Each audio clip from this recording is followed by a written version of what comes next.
Coga na Seanchas an Thomas Mó Padraic O'Conaire chuirsaí filliteachta agus beidir an aisling hóisiach a bhí aige. An fábhí tífhiúda sin ná go raibh aithne aige héin an cinál síl a chhlacht siad. Glacu leis sa dá aithme sin agus sin an rud a spéisiúla faoi O'Conaire. Ba O'Conaire an chéad duine a raibh sé de bhisneach aige ar nó de chróbacht aige tuairt faoi ábhar chunspóideach in éireann agus doling sé go mór dá bhhair sin. My dear Hyde, a great attack has been opened by Canon O'Leary on Doriacht, a book in Irish which we have for matriculation. On inquiry, I gather that it is a coarse, indecent book and that we ought not to have it. Ladies and gentlemen, I have memorized in my mind one of these complaints by Father Padraic O'Leary. To Sir Joseph McGrath, the Registrar of the National University of Ireland.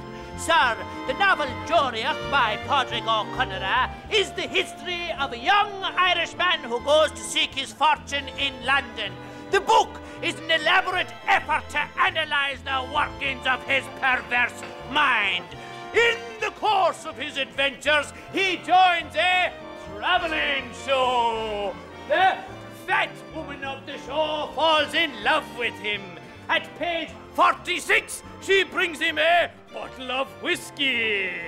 Suddenly, she grasps him and begins to squeeze him and kiss him till the perspiration pours from her on the top of his head, on his nose and his mouth, and she becomes weak and exhausted from her existence.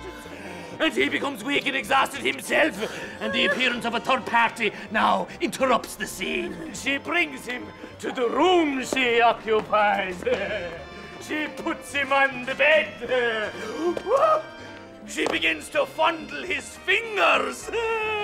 And I quote, that look of love and tenderness grows more and more in her eyes, till you'd imagine she could bear it no longer, but should do something besides merely sitting there. So suddenly she starts up and begins to kiss him.